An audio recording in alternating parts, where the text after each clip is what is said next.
Okay, good. Yeah, and rolling. Okay, April 29th, 2016. About to get on the road. Two heavily packed cars. 400 and something kilometers we want to do today. It's kind of getting late. Natalia's had some problems with our house, but we are good to go. So leaving any second now. 2 months. See you in 2 months back in Nairobi, probably about here. Okay. Sweet. This footage was taken at Neil Thomas's house in Nairobi, which is more or less the mounting point for the 2 month trek that we were about to undertake. I'd spent a few nights in Africa already and was getting my gear in order for the journey ahead. Whilst this could be viewed as the beginning point of the journey, I think it's worth heading back in time a little bit just to lend some context as to how I got there. As I've said before, I grew up in Sydney, Australia, and I've been making little films since I was around 10. They were all awful, but they were fun to put together. And they were a creative pursuit that I got a load of satisfaction from in comparison to other things I was doing, like writing, for example. So, after I graduated high school in 2014, I went straight to film school. Whilst at film school, I invested a lot of money into film gear, and I started shooting live videos at the concerts and mostly metal shows that I would have gone to anyway in Sydney. I couldn't really call it a job, as pretty much no one paid me, but I cut my teeth trying to capture live music in a high quality and authentic way. And that experience was super valuable in honing my shooting skills. I was super inexperienced, so I do cringe a little bit as I look back at some of that stuff that I shot. I made a fool out of myself the entire first year I was shooting pretty much, but I think you need to make a fool out of yourself before you can become a master at anything. Because making mistakes and learning from them is how you get better at anything, and earlier on, you're just going to be stumbling in the dark. The more mistakes you're making, the faster you're learning, essentially. So, luckily, by the time I caught wind of this job, I had a solid technical foundation to my shooting, which had been augmented with some of my first music video and corporate work. Anyways, Natalia had posted an ad looking for a volunteer videographer to follow her and another photographer on a journey through Ethiopia over what was originally 10 weeks, and I leapt at the opportunity. The ad was originally on Gumtree, but I got talking to her and Neil via email. I met with Nat in person once, and it seemed likely that everything was going to go ahead. But due to visa issues, we encountered delays, and for a while it looked like the trip wasn't actually going to happen. But the possibilities of it resurfaced in early 2016, when I'd entered my second year of film school. At that point, it quickly became obvious that the trip was going ahead with or without me. So I had two options, really.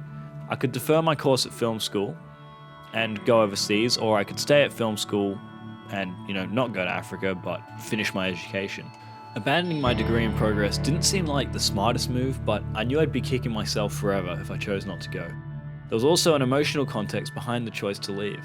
In essence, early 2016 was a pretty rough time for me. I might expand on it a little later in the series, but I was feeling useless at filmmaking, complacent in my education, and I'd rapidly fallen out with some of my oldest friends. So that wasn't that good. In any case, I felt like I was floundering in my personal development. Everything I did seemed to have a pointlessness to it. I can't say I was depressed. I just think that I was feeling profoundly unmotivated and useless. So, this feeling certainly had a lot to do with my decision to head out on the adventure. I wasn't exactly escaping my situation, but I saw throwing myself into a real challenge outside of what I knew as a surefire way to improve in filmmaking and to create some self-respect along the way. The next month and a bit of preparation was chaos. There was a ton of paperwork, getting vaccinations, medication, visas, and booking flights and making last-minute gear purchases. But by April 2016, everything was in order, and so I headed to the airport in Sydney. I did a quick goodbye post on Facebook, and then I headed out into Africa.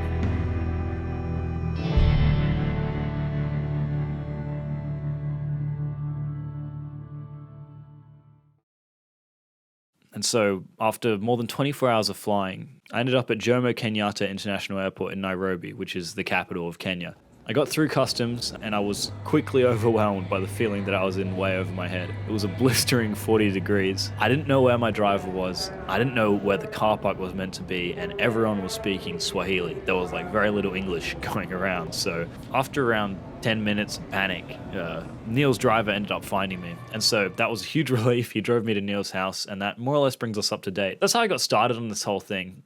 And to be honest, it's a fucking miracle any of it happened in the first place. There are a few other candidates for the position, and the smart thing to do by all accounts would be to stay in film school a bit longer, finish my education, not sell my car, not dump all my savings into some more gear for some unpaid shoot, and, for a lot of the process of getting ready for this documentary, it actually looked like we might never get our visas approved. But by some fucking miracle, I ended up in Kenya to shoot a documentary at 20, and so that's where we start. It's important to note that by showing you the footage this way, you're essentially seeing Africa as I did, for the first time, sort of through my eyes, if that makes sense. At any point in the trip, each new place and culture was entirely alien to me, so hopefully you can join me sort of recreating that journey of discovery. So, as I said before, day one was more or less a mounting point for the expedition. I sorted out some gear, I repacked and checked everything was working properly, and we met up with Nat, and we planned out how the trip was going to go down. We ended up hitting the road on April 30th, and we headed for the border town of Moyale. So it's 11:41, first day. We haven't gotten very far. We are at Nthega shopping mall, trying to fill up the car with some fuel. Actually, let me go to the other side. We're running a bit behind schedule.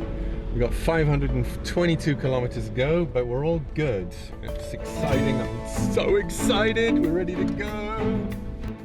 Driving out of Nairobi, I was staggered by how labyrinthine the city was. It had undergone an explosive expansion in the last 30 years, and buildings seemed to be falling apart almost as fast as they were going up. When I was a kid, this was all empty. There was nothing here. Now, if you look over there, look at the building. It's crazy. That's a growing city for you. It expands out.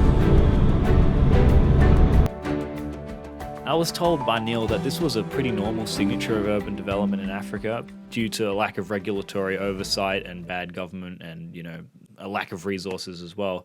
But that still, it really blew my mind how cities expand in Africa. To give you an idea of how quickly Nairobi's blown up, here's two satellite photos. The first one is from January 1986, and here's one taken in January 2016, which is around the time I visited. It's one of the fastest growing cities in the world, and that much was evident in the first hours of the trip. Anyway, our first stop was in Samburu National Reserve, a pristine, protected park in central Kenya. Is it this way? And we should probably get moving now. Yeah. We've got a long way to go, huh? No more leopards. Yeah, no more leopards. We stopped for a few hours before dusk, and we set up camp by the river. There were these cheeky monkeys who would hang out around our campsite, and they would just raid our stuff. I thought it was really cute. So they'd kind of watch you from a safe enough distance, something like 5 meters, but when you weren't looking, they'd just run right up and try and steal your shit. And they just didn't care. They were aggressive, they'd steal whatever they could get their hands on, and they'd dash away with a fraction of a second to spare. So they were pretty smart. I thought that was really cool. I'd never seen any primate in the wild, ever. And these fellas were just hanging out by our first campsite, so that was pretty nice. We took this picture. As far as we were concerned, we'd started our doco shoot in earnest. We had an early night and slept up in preparation for another day of travel. The next day, we shot a log of our trip so far, and we sort of outlined how the trip was going to go to camera. Yeah, kind of second day. First day was coming up here from Nairobi. We're heading, I think we're going to do another 500 kilometers or so. Let's get to the border. This is all familiar to us. It's beautiful, we love it. We can come up here in a couple of hours, but the next part is going to be the fun part. It's into the unknown, southern part of Ethiopia. So excited! I'm so excited! It's 5 months, yay! And we got our man Abel with us here, so we're I'm so ready to go. We are ready to go, aren't we? So ready. So Cars ready. are packed, Yeah. except for the little bits and pieces that have been stolen by monkeys this morning, Yeah. as usual. Yeah, usual story. Our camp friends, but other than that, we're ready to hit the road and do this thing. So let's go do it. Let's do it. Cool. Do it. Sweet.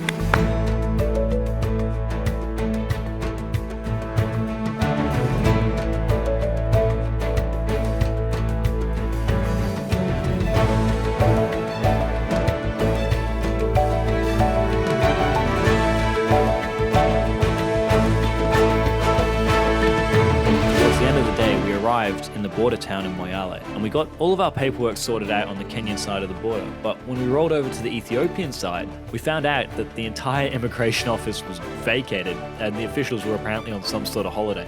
We really had to do some digging to find out that that's why it was empty though, because there was no signs or anything, and a completely empty immigration office. And we only found out because our guide knew someone who called up the people and they said they're on holiday enjoying their Ethiopian Easter. So apparently they'd be gone for the next couple of days. So functionally, we were stuck in Moyale, which By all accounts, isn't the most interesting place in Ethiopia, but it was as wild as anywhere for me. We checked into what turned out to be a pretty charming hotel. Here's a video I took of one of the cats that roamed around the hotel constantly.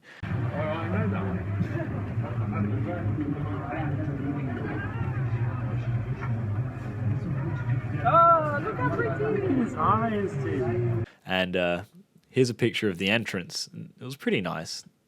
The room left a lot to be desired, with a toilet that didn't flush, dirty sheets, and shoddy, unreliable electricity, but as I would come to find out later, that was actually a fairly good room as far as Ethiopian hotels go. I just sort of had to down-regulate my ambitions in that regard. The place also served the first genuine Ethiopian food that I have encountered, and that was the beginning of a long love story. I might go a bit deeper into the food later, but I'll just say that it's the only foreign food I've ever missed intensely. It never got old for me the entire trip. But I didn't go straight to sleep that night in the hotel. I instead headed to an Orthodox Christian service that was happening at the church across the road. I was really curious as to what it would be like, and Nat and Neil recommended that I bring my camera to document the experience, and I'm really glad I did in the end. It was pretty dark, and the city was sparsely lit by flickering lights. It had a very ethereal vibe to it, and the clammy night air was punctuated by prayers coming over the loudspeaker, and the faint sounds of ceremonial drums could be heard ringing out through the night. The church was surrounded by people in white traditional robes, kneeling at the foot of the church or propped up against the columns that supported the outer structure. I didn't know this at the time, but apparently it was normal to be singing and praying all night, hence the unconscious pilgrims who sought to remain at the service, even if they couldn't remain awake. I felt awfully out of place as I was the only white guy there and I was dressed in normal clothes, but Abel, our guide, he implored me to step into the church service to get some footage, despite the fact that I was pretty terrified of approaching it because of how out of place I felt, and I wasn't prepared at all for what I saw. I opened these immense and heavy church doors to see a room full of what must have been 100 robed worshippers. Churchgoers stood in a circle, chanting and dancing and beating ceremonial drums. Everyone had a long wax candle, and I was given one too. I initially made a major faux pas and I stood on the woman's side of the church, but I was quickly and aggressively reprimanded and relocated to a spot amongst some younger men who seemed pretty skeptical of me, in all honesty. But I just kept filming, despite the sense that everyone was staring at me and the hypnotic state that I felt myself sort of lapsing into due to a mixture of sleep deprivation and all the chanting and incense. It was a pretty insane first night. And as far as the first exposure to the Orthodox tradition, it was a great primer for what lay ahead. It was the first time in the trip that I learned the value of stepping outside of my comfort zone, in that I received amazing footage as a direct consequence of doing that. Every day from there on out, more or less, I would be faced with a similar decision, and this one helped push me to step outside of my comfort zone and get that shot, no matter what. My general feelings at this initial stage of the journey were just full-on anticipation and excitement. The wind seemed well and truly in our sails, and we had the open road ahead of us. And the few days that I'd spent in Ethiopia had already proven to be interesting and varied in their own right. I even had some spotty Wi-Fi access at the hotel, so I hadn't fully disengaged from interfacing with my friends and family, and I was able to give some brief updates. In the middle of the journey, I would spend weeks out of contact with the outside world, but at this point, I was feeling pretty hopeful, and most of the problems I had back at Sydney felt as remote emotionally as they actually were geographically. But for now, a sense of calm optimism drove me forward, ready to take on the journey north.